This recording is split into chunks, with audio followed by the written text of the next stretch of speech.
I was standing in a bathroom stall at the Hargrove and Pelletier marketing firm wearing my wedding dress. Hey, my name is Emily, and before we dive in, I want to ask, where are you watching from today? Drop your country and city in the comments below. I read every single one. Not metaphorically, not some kind of fever dream. I mean, I was literally squeezed into a tiny beige corporate bathroom stall in downtown Columbus, Ohio, in a 12-pound ivory gown with 43 pearl buttons running up the back, holding my phone with both hands because my fingers had gone completely numb. The voicemail was playing for the second time. I needed to hear it again because my brain had simply refused to process it the first time. Emily, this is Garrett Wells, Director of Operations at Hargrove and Pelletier. Effective immediately, your position as Senior Brand Strategist has been terminated. Your access badge has been deactivated, and a box of your personal belongings will be couriered to your home address on file. HR will send formal documentation by end of business today. We wish you well in your future endeavors. 43 seconds. That's how long it takes to end 4 years of someone's career. 43 seconds delivered in a voice smoother than buffed leather on the morning of my wedding. My ceremony started in 3 hours. I sat down on the closed toilet lid, which, by the way, is not easy in a structured corset, and I stared at the grout lines on the floor. Someone had written, "Marcy was here 2019 in Sharpie on the bottom of the stall door, and I remember thinking, good for you, Marcy, at least you left a mark somewhere." I didn't cry. I want you to know that. Not right then. I just sat there in my wedding dress in a bathroom stall, and I made a decision that would change the next 2 years of my life. I decided I was going to find out exactly why this happened, and then I was going to make sure every single person responsible would one day have to look me in the eye and call me their superior. Let me take you back a little, because this story doesn't start in that bathroom. It starts about 4.5 years earlier, when I walked into Hargrove and Pelletier as a 27-year-old junior brand strategist with a secondhand blazer, a portfolio I'd worked on until 2 in the morning for 3 consecutive weeks, and enough nervous energy to power a small city. Hargrove and Pelletier, H&P, as everyone called it, was a mid-sized marketing and brand consulting firm that had built a genuinely impressive reputation in the Midwest. They handled brand overhauls for regional retail chains, healthcare networks, hospitality groups, that kind of thing. Not a glamorous Manhattan agency with exposed brick and kombucha on tap, but they were respected. They did real meaningful work, and they paid decently enough that I could stop sharing an apartment with 3 roommates and a cat named Bureaucracy. I want to be honest with you here, because I think that matters when I'm telling this story. I was not a perfect employee. I was good, genuinely good at my job, but I had edges. I pushed back on ideas I thought were mediocre, which some people appreciated and others absolutely did not. I was occasionally late submitting timesheets because I found administrative tasks mind-numbing, and I had the organizational discipline of a golden retriever in a park. And I once sent a group email with feedback on a client pitch that was a little too candid about why I thought the concept was weak. And that email accidentally included 2 people it shouldn't have. So, good at my job, some rough edges, not a saint. But here's what I was very good at. I understood brands the way some people understand music. I could hear when something was off key before anyone else in the room noticed it. I could walk into a client's office, look at their materials, talk to their people for 20 minutes, and tell you exactly what story they were failing to tell and why. That's not arrogance. I say it because it's the foundation of everything that comes later in this story. Within my first year, I'd been promoted once. Within 2 years, I was leading my own accounts. By year 3, I had been quietly but unmistakably earmarked as one of the firm's rising talents by a woman named Dora Atchison, who was head of strategy and the person I respected most in that entire building. Dora was 61, had the posture of a retired ballerina, and the conversational directness of someone who had simply run out of patience for nonsense somewhere around her 45th birthday. She wore the same style of tortoiseshell glasses every single day in slightly different colors. She drank her coffee black and scalding hot, and she ate the same lunch, Greek yogurt, an apple, 7 almonds, at her desk at 12:15 every day without exception.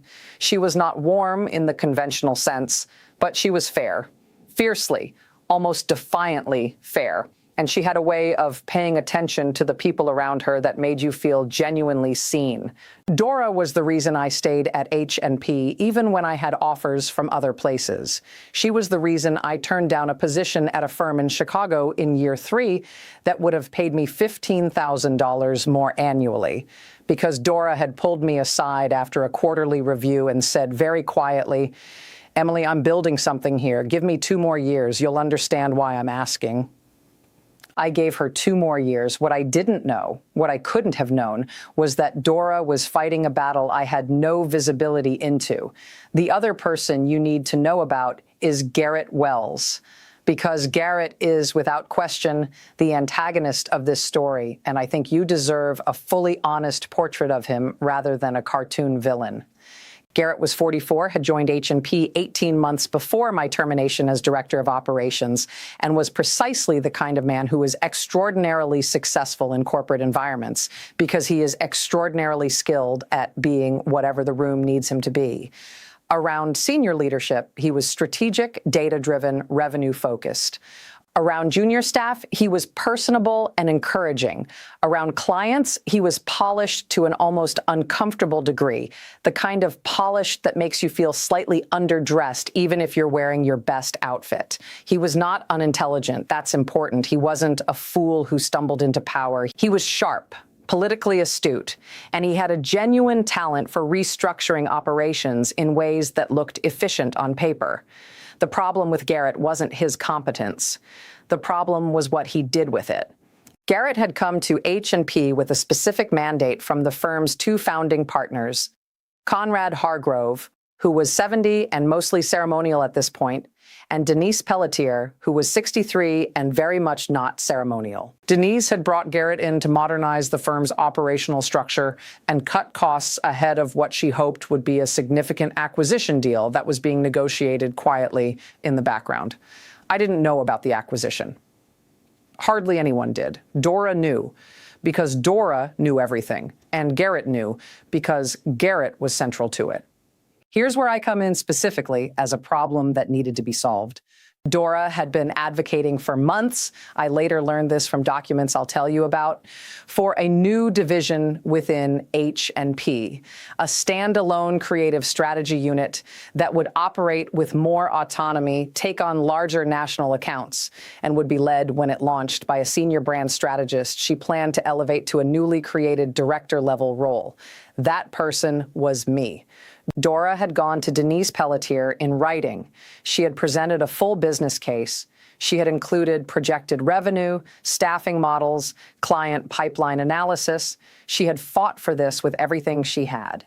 And Garrett had seen the proposal, and Garrett had made a calculation. A new division meant new overhead. It meant a significant salary increase for whoever led it. It meant restructuring reporting lines in ways that complicated his tidy operational chart. And perhaps most importantly, and this is the part that took me a long time to fully understand, a new division reporting to Dora, succeeding visibly, would have significantly strengthened Dora's position within the firm at a moment when Garrett was working to marginalize her ahead of the acquisition. Dora's philosophy about the firm's creative direction was fundamentally different from the direction the acquisition deal required. She believed in long-term client relationships, in the kind of deep strategic work that takes time and trust to develop. The acquiring company, a larger national marketing conglomerate called Axon Group, wanted a firm that was leaner, more transactional, faster to execute. Garrett and Denise were shaping H&P to fit Axon's appetite. Dora, whether she fully realized it or not, represented an obstacle to that shaping. So Garrett needed Dora weakened. And the most elegant way to weaken Dora was to take away her most visible argument for her vision of the firm's future. That argument was me, now.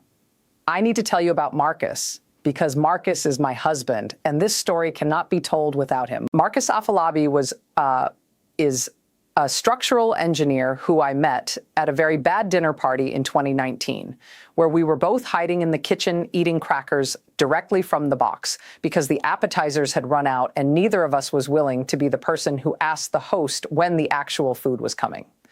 We talked for 2 hours in that kitchen. He is kind in the specific active way that requires real attention, Not the passive kind of kindness that's really just the absence of cruelty, but the kind where he actually notices things. He notices when you're overwhelmed before you've said anything. He makes tea without being asked. He will remember something you mentioned once in passing and ask about it 6 weeks later. He is also, I should tell you, deeply funny in a completely deadpan way that still catches me off guard sometimes, even now. We dated for 2 years. He proposed on a Tuesday morning in our apartment kitchen. No restaurant, no photographer, just him in his socks on the hardwood floor with a ring he'd chosen with his mother and his sister over a period of approximately 6 months of very secretive weekend trips I'd somehow completely failed to notice. We planned our wedding for 8 months. Nothing enormous. 87 guests at a venue called Millbrook Gardens outside Columbus, the kind of place with exposed wooden beams and string lights and a garden ceremony space that looks beautiful in late September. My dress took 4 fittings. My best friend, Chiamaka, who has been my person since college, was my maid of honor, and she had spent 4 months coordinating a bridal party of 6 across 2 time zones and 3 different schedules. The morning of the wedding, I was at the venue for setup and final preparations. I had my phone with me because I had, and this is the rough edge I told you about, failed to submit a deliverable the night before, a revised brand framework for a client called Lakeview Health Partners, because I'd been finalizing wedding details and I'd told myself I'd send it first thing in the morning. That is genuinely my fault. I own it. I had sent the document at 7:43 a.m. from my phone, standing in my hotel room in my robe. Then I'd gotten into my dress. Then I'd come to the venue. Then Chimaka had found me standing by the garden arch, pretending to look at flower arrangements, when I was actually reading a terse email from an account lead named Trevor Blaine, asking why the document was late and whether the client had been notified. I had gone to the bathroom to call Trevor back. I never got to Trevor, because my phone rang with an unknown number and it was HR, and they told me to expect a formal voicemail from leadership. And 30 seconds later, Garrett Wells's voice filled that bathroom stall. The first thing I did after I stopped sitting on that toilet lid was call Dora. She picked up on the second ring. I could hear from the ambient sound that she was in her car. "I know," she said before I could say anything. Her voice was different from the voice she used at work, quieter, older sounding. "Emily, I am so sorry. I found out this morning." "What happened?" I was still whispering. I don't know why I was whispering. "Garrett got approval from Denise last night to restructure the strategy team. Your role, they're redefining it as a mid-level position and folding it into Trevor's account group. It's a cost restructuring measure." "Dora, it's my wedding day." There was a silence on the line that contained more emotion than most people's sentences. "I know," she said again. "That timing is, Emily, that is not an accident." I gripped the phone tighter. "What do you mean?" "Your termination package is structured to deny severance beyond the minimum required by your contract because they're classifying it as position elimination rather than termination without cause. If you were still on the payroll past today, you'd have completed 4 years of employment, which would have triggered a significantly higher severance threshold under your original contract." I had to sit back down on the toilet lid. I had 4 years of service as of today. My contract had a cliff, a term I'd barely glanced at when I signed it, because who reads the fine print when they're 27 and excited about a job offer that granted enhanced severance and a year of continued benefits after 4 full years of continuous employment? I was fired on the last day before that cliff. "They timed it deliberately," I said. "It wasn't really a question." "I cannot say that with certainty," Dora said carefully. "What I can say is that I am going to fight this. But Emily, go get married today, please. Don't let them have today. I mean that." She hung up, and I sat there for a moment, and I thought about what she'd said. Don't let them have today. And I made my second decision in that bathroom stall. I straightened my dress. I fixed my lipstick using the tiny mirror on my compact that Chimaka had tucked into my bag that morning. I walked out of that bathroom, past the reception desk, through the lobby, and out into the September sunshine of Millbrook Gardens. Chimaka was standing just outside the garden arch, holding her phone, looking at me with the expression of someone trying very hard to look calm. "I saw you had calls," she said. "I'm getting married," I told her. "Can you make sure my mascara is okay?" She looked at me for a long moment. Then she pulled out a cotton swab from somewhere in the architecture of her bridesmaid dress. Chiamaka is the most prepared human being I have ever met. Dabbed a tiny smudge from under my left eye and said, "You look perfect, and whatever it is, we deal with it tomorrow." I married Marcus at 3:17 p.m. on a Saturday in late September, with the sun coming through the trees at exactly the angle that makes everything look like it was lit by someone who really knew what they were doing. He cried during my vows, which I hadn't expected, and then I cried because he was crying. And our officiant, a friend of his from university named Tobias, who had gotten ordained online and who wore the most magnificent burgundy pocket square, waited patiently for approximately 15 seconds before gently continuing. When I whispered to Marcus that night at dinner, between courses, what had happened that morning, he set down his fork very slowly and looked at me with an expression I'd never seen on his face before. Not anger, exactly. Something more deliberate than anger. "Tell me everything," he said. "And then we go on our honeymoon, and then we handle it." That is my husband. And hey, if you haven't already, tell me in the comments, what city are you watching from right now? I love seeing where Emily's stories reach around the world. We got back from our honeymoon. 9 days in Portugal, which I will not diminish by rushing through, because Lisbon and the Alentejo region and the very specific smell of the pastries at a little place in Évora deserve their own full appreciation. And I sat down at our kitchen table with a yellow legal pad and a cup of coffee, and I began to actually understand what had been done to me. I want to be clear. I was not okay. I want to be honest about that because I think there's a version of this kind of story where the narrator is this perfectly composed, almost supernaturally resilient person, and that's not real, and it's not me. The weeks after we came home from Portugal were genuinely hard. I had spent 4 years building something, relationships, a reputation, a body of work, and it had been taken in 43 seconds. There were mornings I woke up at 5 a.m. with my heart already pounding, running lists of things I no longer had access to, client contacts I'd cultivated, a key campaign for a regional restaurant chain called Copperstone Eats that I had spent 7 months on and never got to see fully launch. My desk with the cactus on it named Gerald, who had survived 3 years of my irregular watering schedule. I did cry, quite a lot. In the shower mostly, because that felt like a private enough space. But between the hard mornings, I was also building something. I requested my full personnel file under Ohio's employment records law. I consulted with an employment attorney, a woman named Priscilla Okafor, who came recommended by a colleague and who had the kind of organized, unhurried intelligence that immediately makes you feel like you're in capable hands. Priscilla had silver-streaked locks and reading glasses that she kept pushing up her nose with one finger while reviewing documents, and she spoke in a way that was both completely precise and somehow also warm. "The contract cliff is real," Priscilla told me, spreading my paperwork across her desk.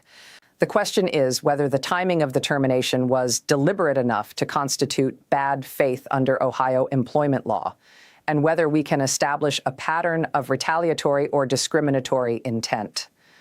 "I think the timing was engineered," I said. My former head of strategy implied it. Priscilla raised an eyebrow. "Implied or said directly?" "Implied, carefully." "Okay." She wrote something. "We may have something here with the severance cliff, and we may have something with a gender discrimination angle. Your role was essentially dissolved, and the expanded responsibilities were absorbed by Trevor Blaine, who is male," I said, "and 3 years my junior with less experience." Priscilla wrote more things. "Tell me more about this Trevor." Trevor Blaine, 29 years old, had been at H&P for 2 years when I was fired. Genuinely decent at account management, had a personable, easy manner with clients, and I say this without rancor because it's simply true, significantly less experienced in actual brand strategy than I was. He was the person Garrett had been quietly cultivating for about 6 months, which I hadn't fully registered at the time because I'd attributed his increased visibility to normal professional development. What I hadn't known until I got my personnel file was that Trevor had been offered a restructured role, a combined account lead and strategy coordinator position at a salary approximately 40% lower than what a proper senior brand strategist role would have warranted. Garrett had essentially taken my job, stripped the seniority and compensation from it, handed it to someone younger and less experienced, and called it operational efficiency. This is a thing that happens in corporate environments with depressing regularity. It's also, as Priscilla explained to me, potentially actionable when you can establish the pattern clearly enough. But here's where it got more complicated. 3 weeks after I got home from Portugal, Dora called me again. This time she wasn't in her car. She sounded like she was somewhere very quiet. "I'm calling to tell you something, and I want you to hear it carefully," she said. "I've been asked to take early retirement." My stomach dropped. "Dora, don't," she said quietly. "I'm 61. I was going to retire in 3 years anyway. The timing is not what I would have chosen, but I've negotiated a reasonable package." A pause. "What I want you to know is that before I go, before my access ends, I've been keeping very careful records of certain decisions and communications within this firm for my own protection, and because I believe in documentation." Another pause. "I think you and your attorney should talk to me before the end of this month." I had Priscilla on the phone within the hour. The three of us met at Priscilla's office 2 days later. Dora arrived in a gray coat carrying a leather portfolio folder and looking, as always, composed. But her hands, I noticed, were trembling slightly when she set the folder on the table. Not from nervousness, she was furious. She was just very practiced at containing it. What Dora had kept records of was significant. She had preserved email chains showing that the cost restructuring justification for my termination had been prepared not in response to any budget analysis, but approximately 3 weeks before the budget cycle it referenced had even been completed. She had a calendar record of a meeting between Garrett and Denise in which my name appeared in the meeting notes as a transition item. She had the written rejection of her proposal for the new creative strategy division, with Garrett's signature, dated 6 weeks before my termination, in which my projected new salary was cited as a specific cost concern. And she had something else, something that Priscilla went very still when she read it. An internal email from Garrett to Trevor Blaine, copied to HR Director Vanessa Solt, dated approximately 10 days before my termination, discussing the restructured account strategy role Trevor would be assuming, including specific responsibilities that were currently mine, and stating that the transition needed to be completed before the 4-year milestone date on the Dawson file. The Dawson file, that was me, Emily Dawson. My personnel file was named with my maiden name, which I had at that point not yet legally changed. They had used my name in the email planning my replacement 10 days before I was fired. On the morning of my wedding, Priscilla took off her reading glasses, set them on the table, and looked at Dora. "You've kept all of this secured?" "I have copies in 2 locations," Dora said. "I also want you to know that I am prepared to provide testimony if this goes to a formal proceeding." "It may not need to go that far," Priscilla said. And there was a particular quality to the way she said it that told me she was already calculating the shape of what was going to happen next. Here's what I didn't have going for me in those months. Income. I was applying for jobs. Of course I was. I had a mortgage with Marcus. We'd bought a place 8 months before the wedding, which was wonderful timing in the way that falling downstairs is wonderful timing. And we had a life that required money to run. Marcus's salary as an engineer was stable and good, and he never once made me feel like a burden. But I also knew myself well enough to know that I needed to work, and I needed to work in my field, and I needed to feel like I was moving forward rather than waiting. The problem was the Columbus market. H&P had a reputation, and so did the people who worked there. And within the marketing and brand strategy world in Central Ohio, the Whisper Network, that invisible, semi-official communication channel that exists in every industry, had been populated with a narrative that was not mine. I didn't discover this immediately. It took me about 6 weeks of interviews that felt warm in the room, but cold in the follow-up silence afterward, before I started asking questions and getting careful, hedged answers from people I trusted. The narrative, as near as I could reconstruct it, was something like this.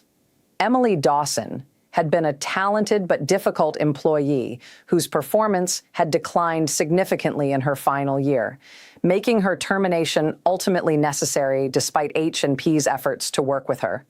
Not spoken loudly, not on any record, just there, in the background, in the handshake conversations at industry events. in the tone of a reference call that Garrett, as the person listed as my direct supervisor in the company system, had apparently been handling personally. Garrett Wells was giving me bad references. Not provably bad. Nothing anyone could pin down. Just subtly, consistently, professionally bad.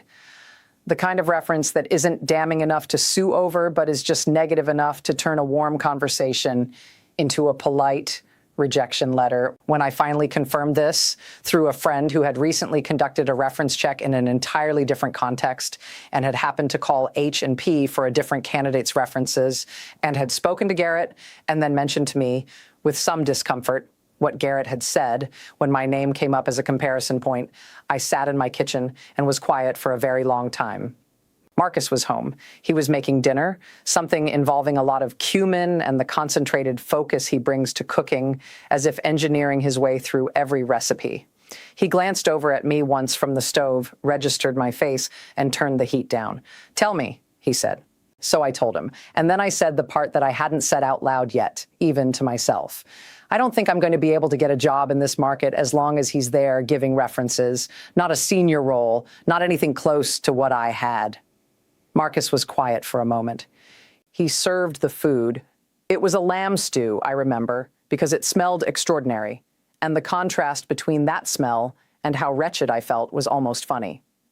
"Okay," he said. "Then don't look for a job." I looked at him.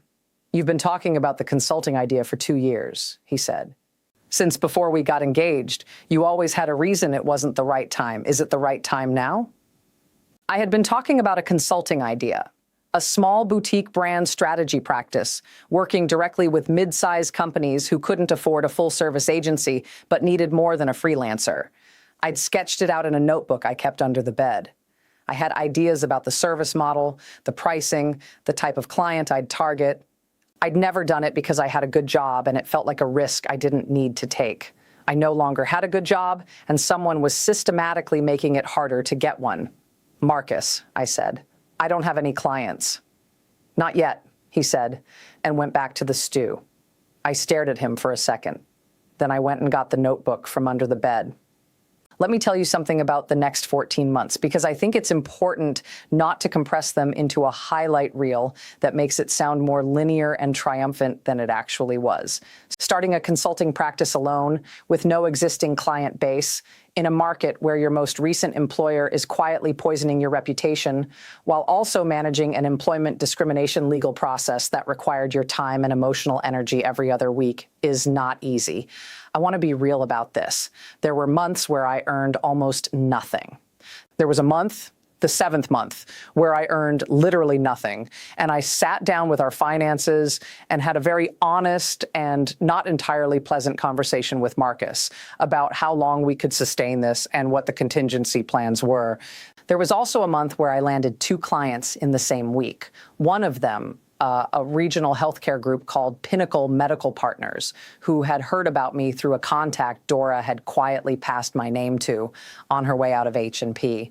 And I worked 14-hour days for 3 straight weeks and felt more alive professionally than I had in years. I built things slowly, a website that I redesigned twice because the first version was functional, but the second version actually represented who I was. A name for the practice, Groundwork Brand Strategy, because I liked the idea that the best brand work happens in the foundation, before the visible surface. A rate card that I revised upward twice because Priscilla, who had become something more than my attorney, a kind of mentor, though she would probably insist on keeping it professional, told me I was undervaluing my work and that undervaluing your work is a specific problem that affects women in professional services at a measurable, documented rate. Dora consulted informally. She couldn't refer clients officially while the legal situation with H&P was still active, but she would call me sometimes and say things like, "There's a hospitality group in Cleveland called Strand Hotels who are about to start a rebrand process. I believe they're interviewing firms in the next 6 weeks. I have no involvement in this. I'm just mentioning it conversationally." And I would say, "Thank you for that completely unsolicited information, Dora." And she would say, "I don't know what you're referring to," and hang up. I got Strand Hotels. Now, here is where I need to tell you about Axon Group and the acquisition, and the thing that Garrett Wells did not fully account for. The acquisition of H&P by Axon Group had been finalized quietly about 8 months after my termination. Axon was a national marketing conglomerate headquartered in Atlanta, Georgia, and they had absorbed H&P as part of a regional expansion strategy. In practice, this meant that H&P kept its name in Columbus offices for continuity purposes, but its leadership structure was now nested within Axon's larger organizational hierarchy. Denise Pelletier had received a significant payout and a ceremonial board seat, and Conrad Hargrove had fully retired. Garrett Wells had been retained as Senior Director of Operations, which was a significant step up in title and one assumed compensation. He had, by his own calculation, played his cards exactly right. What Garrett did not know, what I did not know either until I got a phone call, was that Axon Group had been in the process of building something. Axon's chief growth officer was a woman named Simone Adesanya Park, who was 47, had spent 15 years running brand strategy divisions at 2 of the largest marketing firms in the country, and had joined Axon specifically because their CEO had given her a mandate to build a national creative strategy center of excellence. Essentially a premium boutique unit within the larger structure that would work on Axon's most complex, high-value brand assignments. She needed, among other things, to source talent to lead regional nodes of this center, people who understood both strategic depth and client relationship management, people who weren't already embedded in the politics of Axon's existing organizational structure. Simone had found my work through Strand Hotels. Strand's chief marketing officer, a man named Patrick Hung, who I liked enormously and who sent handwritten thank you notes in an era when that was practically archaeological, had apparently mentioned my name in a conversation with a colleague at an industry conference. That colleague knew Simone. Simone looked up groundwork brand strategy, read the case studies I had published, and called me directly. Her first words on the call were, "Emily, I've been looking at the Strand Hotels rebrand, and I want to understand how you approached their sub-brand architecture, because I haven't seen that particular framework executed this cleanly in about a decade." I liked her immediately. We talked for 1 hour and 40 minutes that first call. She asked questions the way only someone who really knows an industry asks questions. Not to assess whether you know the basics, but to understand how you think. She was testing the quality of my thinking, not the content of my resume. At the end of the call, she said, "I'm going to send you something under NDA, and I want your honest reaction." What she sent me was Axon's concept for the Creative Strategy Center of Excellence. And embedded within it, because Axon had recently acquired H&P, was a structural diagram showing the regional leadership roles they intended to create. And the Columbus node, the one covering H&P's geographic market area, was listed as one of the priority positions. The Columbus node, meaning that the person hired to lead the Brand Strategy Center of Excellence in Columbus would, within Axon's organizational hierarchy, be a senior figure at the entity that had once been Hargrove and Pelletier, meaning that Garrett Wells would report to that person. I read that structural diagram very carefully. Then I set down my laptop, walked into the kitchen, filled a glass of water, drank the entire thing, and walked back. I called Simone back the next morning. "I'm interested," I said. "Tell me what the process looks like." Here is the part of the story where the legal situation and the professional situation began to intersect in ways I had not planned, but that I would be dishonest to pretend were unwelcome. Priscilla had been in settlement negotiations with H&P's legal representation for approximately 11 months at this point. The case was strong. The documentation Dora had provided, combined with the evidence around the severance cliff timing and the Trevor Blaine email, had put H&P in a position where their attorneys were clearly motivated to resolve this without further escalation. But negotiations had stalled on the financial terms and also on a clause that H&P's team was insisting on, a non-disparagement agreement that would have significantly restricted what I could say publicly about my experience. I had refused to sign the non-disparagement clause as written. Priscilla had proposed modifications. H&P's team had countered. We'd been going in circles. The moment Axon Group appeared in my professional life, Priscilla and I had a very important conversation. If you accept a role within Axon that places you in an organizational position above H&P leadership, Priscilla said carefully, the power dynamic of the settlement negotiation shifts substantially. I know, I said. You would need to be extremely careful about the order of operations here. You cannot use the job offer as leverage in the legal negotiation. That would be inappropriate and potentially actionable. The two processes need to remain entirely separate. I understand. But if the legal settlement concludes before the job offer is formalized, then the two things are simply true simultaneously, I said. Priscilla pushed her reading glasses up with one finger. Emily, she said, you're learning. The settlement was reached 6 weeks later. H&P agreed to pay a settlement amount that I'm not going to disclose because, frankly, it's not the most important part of this story, and I've never been comfortable with that kind of financial revelation. What I will say is that it was fair. It covered the severance I should have received, compensation for the reference interference that Priscilla had documented, and it did not include any meaningful restrictions on my ability to speak about my general experience as a former employee. 3 weeks after the settlement was finalized, I accepted a formal offer from Axon Group as Regional Director of Brand Strategy, Columbus and Midwest Division within their new Center of Excellence. The offer included a salary that was substantially higher than anything I had earned at H&P. It included a team I would build.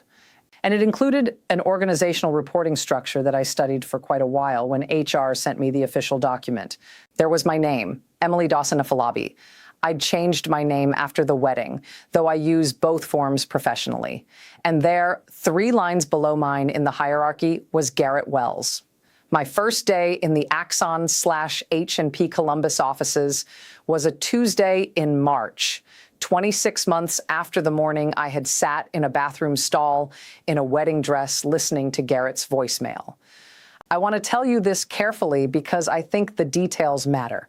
I wore a navy dress and my good coat, the charcoal one with the structured collar.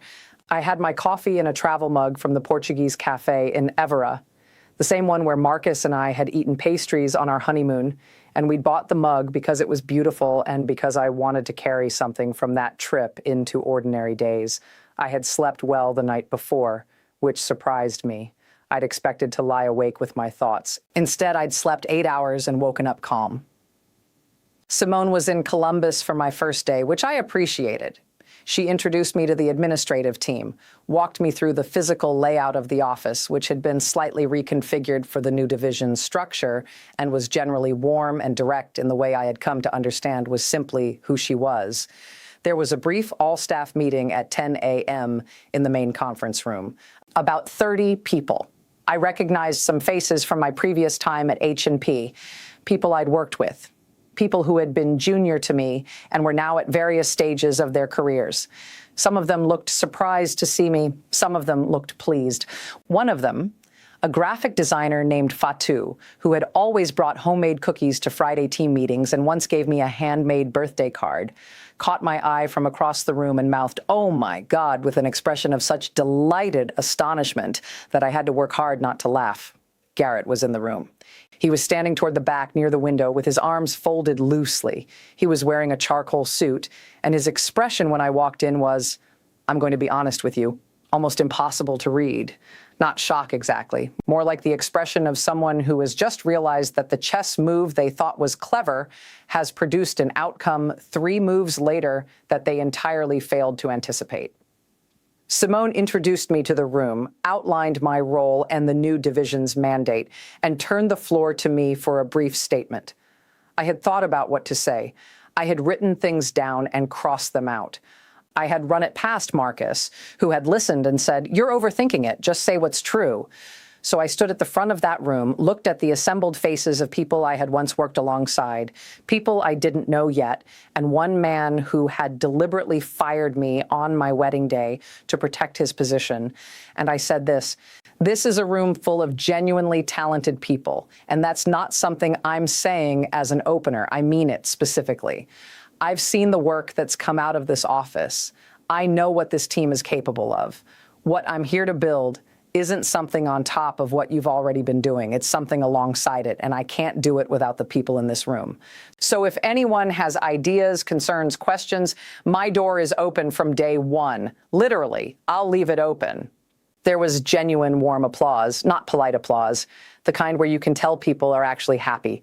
I made eye contact with Garrett very briefly, not significantly, not theatrically, just briefly. He nodded once. I moved on. Now, I know what you might be expecting. A confrontation scene. A moment where I sit across from Garrett in my office and say something precisely cutting that leaves him speechless, or where he's called to account dramatically in front of an audience. I understand why stories reach for those moments, but that's not what happened, and more importantly, it's not what I wanted. What I wanted, what I had wanted for 2 years, though it had taken me a while to understand it clearly, was not revenge in the theatrical sense. It was restoration. It was to be back in a room doing the work I was genuinely good at a level that properly reflected that ability, surrounded by people who were there because of their talent and not in spite of it. What happened with Garrett was quieter and I think more permanent than a confrontation would have been. In my first month, I had one-on-one meetings with everyone in the Columbus operation who would intersect with my division, including Garrett. The meeting was professional, structured, and entirely unremarkable. We discussed his operational portfolio, the areas of overlap with my team's work, and the reporting cadence that made sense given the new structure. He was professional, careful, measured. He called me Emily, which made sense because that is my name, but there was something in the deliberateness of it, the absence of any informality, of any reference to the past, of anything that could be construed as acknowledging history, that told me he was aware acutely of exactly where we were standing relative to each other. I was professional too, genuinely. I wasn't cool to him. I wasn't pointed. I was exactly as collegial and constructive as I would be with any direct report whose work I depended on. What happened over the following months was this. Garrett was very good at his operational function, and I told him so when it was true. When his team executed something well, I recognized it in the appropriate forums. And when there were areas where his operational approach created friction with my division's workflow, I addressed them directly, in writing, in the normal course of business management. He did not fight me. I'm not sure what I had expected, but I had not expected that the absence of resistance would feel like such a complete statement on its own. He adapted, adjusted, operated within the structure. He was professional to the point of being almost ghost-like. About 5 months into my tenure, Simone mentioned to me in a call that Axon's leadership was evaluating the operational structure across all their regional acquisitions. She did not say anything specific, but she did say, Garrett Wells is a capable operations person.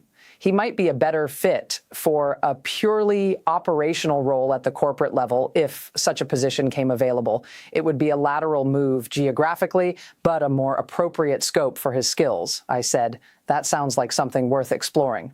Garrett accepted a corporate operations position in Axon's Atlanta headquarters about 2 months later. I heard through the professional network that he seemed settled there, doing competent work, contributing appropriately. He was good at operations. He was never in the right role for his particular skills at H&P. He was in a role that required strategic vision and the management of creative talent, and those were not fundamentally his strengths. He had tried to make himself bigger by making me smaller. What he hadn't counted on was that making me smaller was exactly what created the space I needed to build something of my own. Here's what happened to Trevor Blaine, because I think you might be wondering, Trevor was good at his job. He really was. He was warm with clients, reliable in execution, and had in the 2 years he'd been running the account group, developed a genuine instinct for client relationship management. His brand strategy skills were still developing, which wasn't his fault. He'd been put in a role that was bigger than his experience, which is a thing that happens to people who are asked to fill shoes they didn't ask to fill. I kept Trevor. Not out of generosity, out of practicality. He was an asset.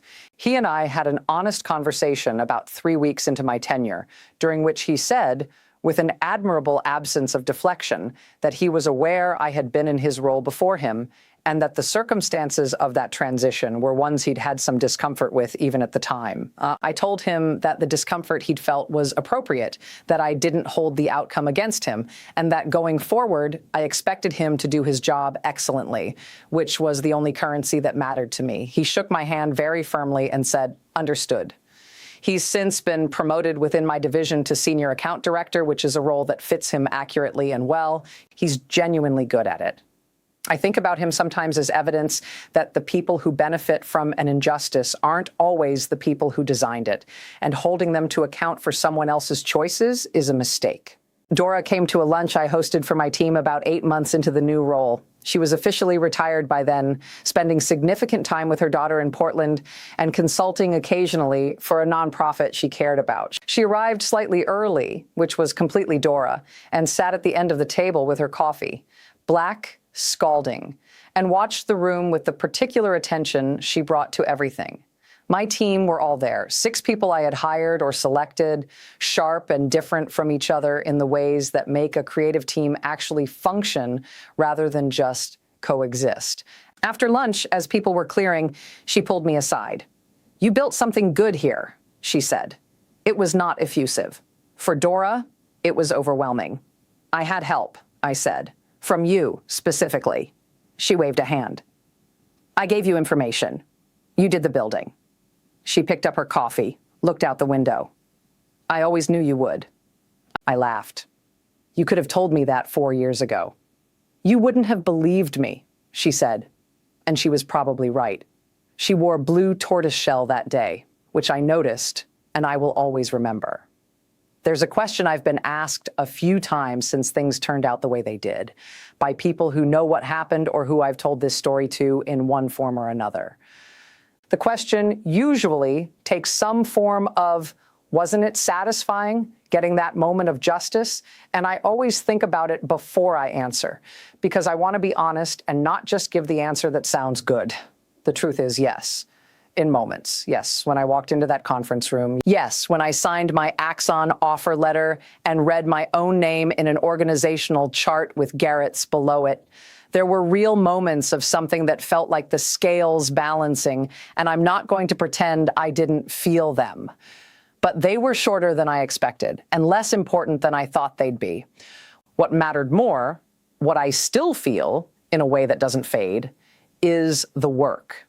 The actual work of building groundwork, of those 14 months when I didn't know if it would hold, of the clients who trusted me when I had nothing to offer but my actual ability and my track record and my willingness to show up, of the team I now have who are talented and funny and difficult in the specific generative ways that talented people are difficult.